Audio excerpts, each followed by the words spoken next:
Welcome. Can you hear me well? I don't normally speak with a microphone, so we'll let you get settled. Hi, I'm Leslie Atkinson, and I'm from Boise, Idaho, in the United States of America. Thank you for welcoming me to Mother India. It's been a beautiful experience from the moment I entered the plane Close to the mouth. to cross the ocean. Keep it close. Thank you. So what we're here today to talk about is how we link up and we leap forward. And I'm here as an entrepreneur to share a different view of how digital marketing is not only impacting our lives, but how we can embrace it as entrepreneurs and share some of my stories and experience and where I'm moving forward in this next trendy age, as she shared so eloquently with you. So in our speech, we'll be talking a little bit more of how you can, as an entrepreneur, tap untapped areas already in connection with other digital marketing. So my message to you is that you don't actually have to hire digital marketing experts when you first get started, but they are a very valuable asset as you're moving forward, especially as you define your market. What I also want to encourage you to do is, just because you hire a digital marketing firm, is to not stop. You actually want to work in partnership with your team. So we're going to talk a little bit about what I've learned from that. I actually have two businesses. One is a quality consulting business. Obviously, I go into specific corporations, and I work directly with them. So that's one type of market. My other business is an e-commerce business called Reflex Racing. Me and my husband have a couple of patents, and we have dirt bike handguard parts that protect your hands. And with that business, it's very different. We have an e-commerce website, and we're marketing overseas as well. So they each present very different challenges, so I have a really wide experience by having two completely different businesses. And what I've found is that there are many systems out there, many platforms that you can do right now, today, for free or with a very small budget. And oftentimes, as entrepreneurs, we allow the whole idea of digital marketing to overwhelm us. Much like we've learned this morning, there's 20 or 30 top things to do. And what I've found is it's more important to do one of them right instead of worrying about all of them. The minute you worry about all of them, you tend to not do any of them. So we've learned a lot today about which ones are priority, and that is so very true. But I've actually found, depending on what your business is, you can actually be right the opposite of everything our prior presenter just shared with you. And that's the angle I'm actually sharing today. So in no way am I negating anything you've learned before, because that is true depending on your market. So a good example is, if you're in e-commerce, those are the priority. But if you're a solo entrepreneur, that may not be your best path in the beginning. You may actually need to lay down some groundwork and then hire a digital marketing firm to assist you. So a metaphor to understand how that might apply to you, if you are a doctor, a mentor, these are excellent examples that are going to apply to your business, because you're a solo entrepreneur getting out there with a singular message, and you typically have a very niche ideal client, which is the case for my business consulting. So what I found is that it's more important to be very specific in the content that you do put out there, and that there are many platforms that your audience is already playing on. And I use that word playing because that is the energy in which you can start interacting with and engaging with your clients. So the particular platform I want to tell you about is because I didn't pay attention to it, and then as I reviewed, if you take time to review your analytics or review what's actually happening, you actually believe one thing is going on in digital marketing. But when you actually look at the metrics, you will find the truth. So it's really important that you start looking at your analytics, and that you actually, over time, hire someone to help you interpret that, because over time you will find it in itself becomes overwhelming for those who cannot keep up every day with it. But I'm going to tell you specifically about a platform that once I looked back on it, that I realized in less than 7 years, I had made multiple six figures and I'd spent less than a few hours a year on that platform. I'm going to say that again. I use a free platform, less than 7 years, made over 6 figures, and I'd only spent a few hours a year. Imagine if I had paid attention to it. Imagine if I had put focused time towards it. So I'm telling you that to inspire you to consider this platform, because it is free, and use it, and you will find there are others, because one will lead you to another. Can anyone guess what that platform might be? We've actually not heard it yet today. Any ideas? Yeah. Yes. Do you think it might be Facebook? No. WhatsApp? What? Instagram? No. Google? Not. Yep. Any other ones? No others? It's LinkedIn. Yes, LinkedIn.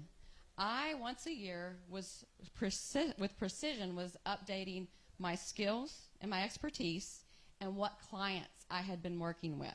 And then I went a little further, and I put in what projects I had worked on, so that I explained my project, because each client was custom. But by explaining in detail some of those projects, it made all the difference.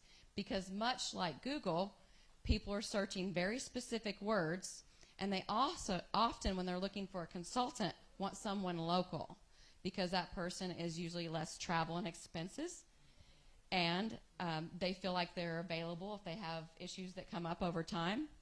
And so what I found is that my greatest leads that became clients were coming to me through LinkedIn, not because they knew me, not because of who I connected with, because of the specific projects I had done. So what I want to tell you is, do not treat LinkedIn like a resume. And even if you look at my profile now, it still is a little more that way, because I'm learning this right now, and I'm making changes gradually. So at first, LinkedIn templates, and you feel like you should just put your resume on there. What I found is you go into those projects. It is also, the next step is, after you've completed a project, many times in a company you would ask for a review. In this case, I mention it to one or two of the employees, not the manager, that I actually interacted with. Hey, would you like to connect with me on LinkedIn? I would love to give you a review if you'd give me a review. And on LinkedIn, it's called a testimonial. Now, these employees are very motivated. Oftentimes, they do not know if they want to stay in that career or whether they maybe want to change. So they will give me an honest review of their interaction with me as a consultant, and I give them an honest review of how responsive they were to the consulting advice. Very short, 1 to 3 sentences, but they're very powerful, because now I have third-party people. You can tell I have not paid them. You know I have really worked with them, and they talk about how it is working with me from their perspective, not how I say it on my website. And it's amazing, because I'll have like 14 of them, and they're different, but you still feel the theme of who I am. Why is that important? Because as consulting, it's an intimate relationship. We are in your company, and you are trusting me with private information to help you grow your company. And you're able to see that I build engagement with employees, and that they are responding to that. Because you can hire a consultant and have wonderful ideas, but if your people will not implement them, it's no good. So you can imagine in your mentoring, in your role, and maybe some of yours, how powerful this could be. And the interesting thing is, I had no idea. It all happened organically. I was just filling out the forms. I was filling out the templates. You know, some of the pages you go to, they want to give you 100% for filling everything out. LinkedIn does that. That little gamification they did for me gifted me multiple 6 figures. Thank you, LinkedIn. Right? Thank you, LinkedIn. Right? So what I want to encourage you to do is, don't try to be perfect. Just follow the gamification. Try to get to 100% of all pieces of your profile filled out. Because what I've also found, and our digital marketers could tell me why, it magically raises your Google listing. So It's all, yeah. So I had no digital marketing team. I had no paid plans. This was all $0. Zero digital marketing dollars. It was my time, and I told you I spent a few hours a year on it. Now, in reflecting and realizing this, I got to change my game plan and build a strategy, right? A strategy to tap a place where even the audience told me I'm needed, I'm wanted, I am looking for you. Because everyone else was coaching me and telling me and that you need to spend all your time putting content on Facebook, put more videos on your website. And I've been asking my clients, they may look at my website, they don't care. That's not true for every business. You have to know what yours is. If you don't know, there were some tools presented in the prior speaker where you can find out this, or you can gamify it, have fun, play the game, and fill out these various platforms. Much like the directory listing businesses are very good as well. You don't know which ones are your audience when you first start. But if you fill more of the free ones out, they talk to you, they give you information, and you start seeing where you might need to spend more of your time. So I found this fascinating because I wasn't really aware how powerful it was. But it was because I have very specific skills, and by using really short phrases that people type in, they were finding my LinkedIn on Google before my website. So I actually have my website just to support as an authority. They both are showing I'm an expert, but my website I actually spend very little time on. I'm sure as things are moving forward, especially in the U.S., it's more competitive. We have to do even more to be seen. So on that front, I want to shift you to the term social media, which everyone's pretty aware of. This is a market I was uncomfortable. I had to admit to myself and realize I lived two separate lives. I told you I have a business consulting company where it's very much about my education experience, and then I have a dirt biking aftermarket product company. I am in a transitional stage where I am learning to blend my information. Many of us get scared. How do I, on Facebook, talk about both? What I'm learning is that's what makes us real. I was avoiding it. I was only putting one in one place and one in the other. And I'm actually in transition. I'm no expert at it yet, but we're going to see more and more people doing this because when you see my hobbies that are also part of my success and my business life blended, I become much easier to connect with. You can. Yeah, oh, it's perfect for lawyers. Oh, OMG. Yes, yes. So a good example, yes, so on LinkedIn, you're going to lead with your profession, is my experience. On Facebook, you may be leading with your personal, if you're the case we're talking now, like lawyers, doctors, consultants, mentors. But you're blending the two together, and they can reference each other because we're all realizing we're real people. We're less and less expecting people to be on stage, having the Ferrari. We're actually getting offended by it because we've seen so much of it. So what's interesting is one of my clients came to me for business consulting for something I had never done. It's in the agriculture industry. So but prior to that, I primarily worked in nuclear, uranium enrichment, environmental engineering, and all of a sudden I got a call for agriculture. I was a little nervous, but inside I wasn't because I knew something they didn't know. My story is I grew up in the South in a very small town on a cotton farm. And on that cotton farm, I actually worked every day. I labored in the morning and after school and through the weekends. I was in a very humid environment, much like this. And so I was very hot, and the sun made me really tan. I was darker than most of you, most of my life. No kidding, really. And my biggest dream at 14 years old was to have a house, because we lived in a little trailer, and a job where I had air conditioning all day. That was my biggest dream at the time.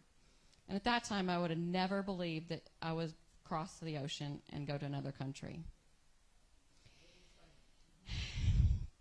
So when the agricultural company called me, I actually was secretly really, really excited, because I was going to get an opportunity to share my story and possibly blossom. And then I found that I could work in almost any industry once I had opened up more of my personal side. I started realizing having these walls and keeping business and personal separate was not actually serving who I really was at my heart. So in this company, I got to help them set up non-GMO processes. And what was so confusing is in the U.S., the companies that have seeds are typically 6 and 7 generations family owned. They're not aware of what's going on the internet and the rest of the world. They're just still farming. And what I found is I could take my knowledge from working at all these other companies and my ability to research compliance standards and start learning what other countries were expecting and demanding. And in so doing, we were able to help them ship over $10 million of seed that had been stuck in a port prior to that. So the point is, you never know what in your past is actually going to make you the ideal client, an ideal hire for them. And there are many little hidden gems in your past that connect for them. So in this case, the individual was a dirt biking friend. He knew those things, and so he opened the door for me to go in. But what he did to open the door is he pointed at my LinkedIn page, because I asked him, what did you do? How did you get me the door open? I gave a presentation, but I knew in my presentation was to tell my story. Sold them. I worked for them almost full-time, 2 years, on all kinds of projects, which was multiple 6 figures, because I finally allowed not only my passion of dirt biking, my past of being on a farm, and my present of being a quality consultant, all to blend together. Yes, yes. So I could continue focusing on agriculture, but I actually love variety. What I didn't realize is that my online presence wasn't presenting that. So I'm inviting you to look in your life and think about your ideal client. When you start thinking about who your ideal client is, you'll start posting and attracting people you have more fun working with. I assure you, if I had to compare working with an engineering firm versus the agricultural firm, I had more fun with the agricultural firm, because it was touching my heart and my life, right? So how you go about doing that, to really say, well, which thing out of all the things I've ever done might be interesting, is you think about, if I were hosting a party, who would I invite? And you imagine your platform, whether it's LinkedIn or your website, any of them. You imagine you're hosting a party, and who would I invite? If you would not invite them, then why are you marketing to them? If you wouldn't enjoy working with them, you may actually still get the job, but it's not going to be pleasurable and as successful. So think about those platforms as if you put a sign in your yard, and you're telling who is welcome to come in. And when you shift and realize, I am the host of a big party, who do I want to come? That's the stuff you share on your pages. Good. Thank you. So do we have any final questions before we wrap up? Repeat the line. So the line, you're hosting you imagine that you're hosting a party, right? And your platform, whether it's your website, Facebook, Instagram, there is a sign in your yard telling who you want to welcome in. When you can switch to that, it helps you know what to write. Yes. So who are you inviting into your space? Who do you want to party with? Who do you want to have a dance party with? Because that's truly when you're actually going to serve your client best, because now you're being your best self, and so are they. Don't worry that some people are going to turn away because they weren't meant for you anyway. And that's what I was doing wrong and that I'm learning. Make sense? What was your question? How long will, like Instagram when it started? Instagram? Instagram when it started, it was very low profile, less people knew. Now Instagram has also become very crowded. So do you think people who are on Instagram are going to crash into LinkedIn and make it similar to Facebook? Because LinkedIn is going to start using ads, LinkedIn ads, It's like Facebook ads. It's a great question, and the U.S. definitely has more of that going. But it's key to understand what I said about those projects or things you do, because the internet and the AIs are so powerful. When you are specific to you, you're going to draw those people to you. So it will, and it has already got a trending that way in the U.S., but it's not noisy because it is designed for B2B, business to business. So what's so powerful about LinkedIn is most people who are going there have a business. So now you don't have the noise of as much of ads and everything else. And because it's their model, it will change some, but it's not going to change a lot. They're not trying to be Facebook. They know they're the next big thing in the U.S. Yes. So if you're a B2B business, you need to be on LinkedIn. If you're a fashion designer, there's still an angle, but you're actually okay. So if you think of it this way, when you're on LinkedIn, now your role there is you're looking for suppliers. So if you're on LinkedIn, you want your profile to be about what suppliers do you want to come to you. If you're a solopreneur, we want to draw in clients to us. So it's business to business, B2B. So if you're a business, what businesses want to talk to you? And don't stop there. What businesses want to collaborate with you? Because if you partner together, you'd be more powerful. And that's what we're already seeing in the U.S. is a lot more collaboration from this platform. So that's where it's going next. I think the collaboration part is It's really growing. So you're seeing more people. on collaboration. Yes. So you're seeing more people. So let's say I found a couple other people that were consultants. They may not be quality consultants, but I know I constantly get asked, do you know someone who's great at financial? Then I would start partnering with that person, and they would be who I recommend because I've worked with them, and what I'm doing works well with them. So you'll often see 2 to 3 consultants. It doesn't mean they're hiring all of us. We're referring each other. For I don't know how the search thing works on LinkedIn. How do they search? They search. You can search by jobs. You can search. what if somebody was searching for you, what would they search for? What type of things would they want help with? Yeah, so maybe that's how they're finding me actually. Yes. So they type in their problem. Most people type in their problem, and if you say you solve that, right? So instead of thinking resume, think, what do I solve? So if I solve something, And the testimonials should be there from people you have worked with in the past. it helps. I don't think it's required. I didn't in the beginning. I don't even have fresh ones. It helps. It's significant. I even have some. Yeah, it's like we get reviews everywhere. Yeah, LinkedIn you can upload whatever you want. But so when somebody else says something Yeah, nice, so you We should ask. I'm not on LinkedIn profile. No, others I'm asking, but I've never asked for LinkedIn. But most people on LinkedIn reciprocate. If you do one for them, it's kind of just the etiquette. So if you do one for them, they'll do one for you. Yeah.